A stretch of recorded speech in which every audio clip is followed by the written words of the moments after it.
Welcome to Blooming Wildwood Homestead. I thought today would be a great day to take you around and show you a few of the things that we have growing here on the homestead. So it's late November and we still have quite a few items that we're able to eat off of in the garden. Now, remember that here we're zone 8A, so it's a little bit cooler and we are running probably around 40 to 50 degrees for a high and upper 30s right now. We've had a few frosts so far, but running in the 30s at night. So it's pretty cool out, and we definitely have had a lot of rain. Today's one of the first nice days we've had for a while, but I thought it would be a great time to show you just some of the things that we have growing in the garden. So first up, we're going to take a look here. We have some different peas. These are some snap peas, and we still have some blossoms and things. I don't know how they're going to do. I don't know that we're going to have the warmth to be able to get them developed out, but there are a few that we've been picking and eating off of here, and so that's been a great thing. We have some lettuce that is doing really well. If you watched my video on food prices, we talked a little bit about how expensive lettuce is, and so this is great because you can just pick leaves off in it. You don't have to harvest the whole head unless it's unless it's about done for the season, and then you can harvest the whole head, but otherwise you can just pick leaves off and continue to use it. Here we have some of our spring broccoli, and it's not producing or anything yet, but it has gotten kind of a nice stand on it, and it should be in great shape come early spring before other things start producing. Purple sprouting broccoli or any of your sprouting broccolis will do really well.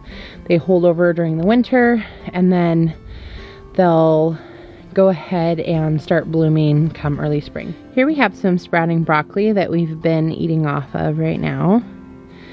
And as you can see with the sprouting broccoli, it doesn't have a huge head in the center, but what I love about it is that it will continue to produce for a while. And so it just gives you something to kind of keep you going when maybe some of those other fresh vegetables have already finished for the year. This is kind of exciting. So a couple of things going on in this bed right here. This is some cutting celery, and it's still doing actually fairly well. It's a holdover from summertime, and you know, there's still some that we can harvest off of there. And then in this bed, we planted some garlic, and that is now coming up. You can see the little sprouts here. It was kind of put to bed with some of the leaves, and it'll just poke through as it decides to come up, but the leaves will be a great mulch for it, and will help to protect it throughout the winter time. If you watched my video on the aphid situation this year, you're going to know that the Brussels sprouts were absolutely ravished, and a lot of them didn't really recover. However, this stalk looks like we might be able to find at least enough for Thanksgiving dinner, which would be fantastic. Right below it, this is a volunteer chard. It was part of, I think, a neon chard selection. You can see the bright kind of electric pink stalks there. And this volunteer plant, just the gift that keeps on giving. For whatever reason, it loves the bark, and it did well even through the summer, and it's really looking great right now. So that wasn't something that was intentionally planted there, but it definitely is doing really, really well, and is something that we can use. Rosemary is a fantastic herb.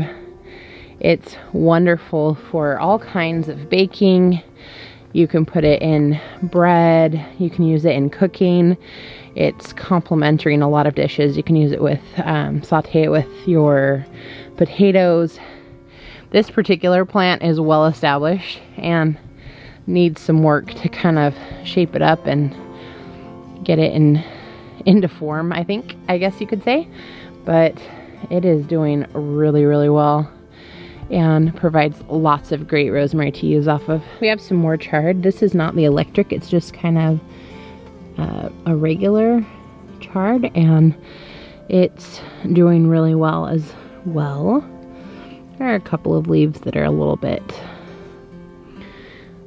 has been, but the rest of it looks really good, and so that'll provide us some great food. We have a volunteer kale plant. Again, not really the best place for it to be located.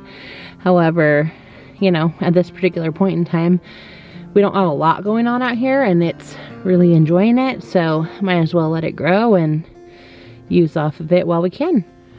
We have some beets.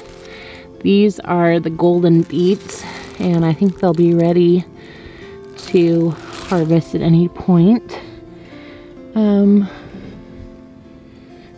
Yeah, there's a few of those, so we'll be able to enjoy some roasted beets. Check out these beauties. If you watched my summer video on flea beetles, these were featured in that video, and I was so worried. We had the drought and we had flea beetles. Everything was kind of working against them, and I was afraid these plants were not going to thrive. But check out this purple cauliflower. I don't know if you can see how gorgeous that is. So nice and tight and colorful. Wow. Absolutely gorgeous. And some of the heads that we've already harvested were just huge. So they're really doing well. Here we have some more cauliflower. Again, check out these plants. This was the whole row of plants that was just getting infested with aphid, or with the flea beetles, and then the drought conditions. They just weren't doing very well at all, but they've really come along and are doing great. We have some more sprouting broccoli. You can see we've been harvesting off of that, and just some other good stuff. Got some more kale down here.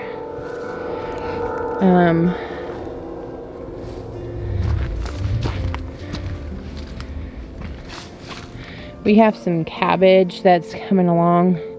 It's not ready to harvest yet. We'll see how it does. They are cool weather crops, so some of them are overwintering varieties, which is, I think, what we have here. I think this is a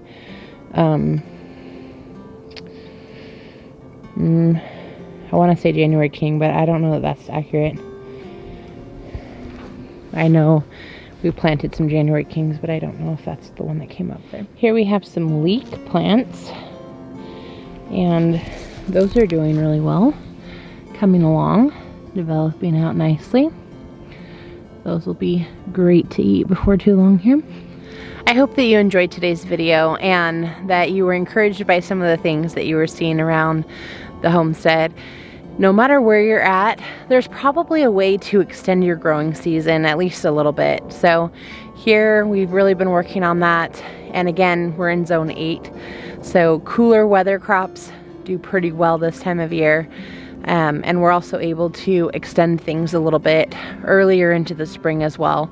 And I know some people already have snow flying, so that really inhibits what you're able to do. But check out your area, and maybe there are some ways that you can start extending your season just a little bit, and that might help to tide you over until your summer garden comes in full swing. Until next time, bye everyone.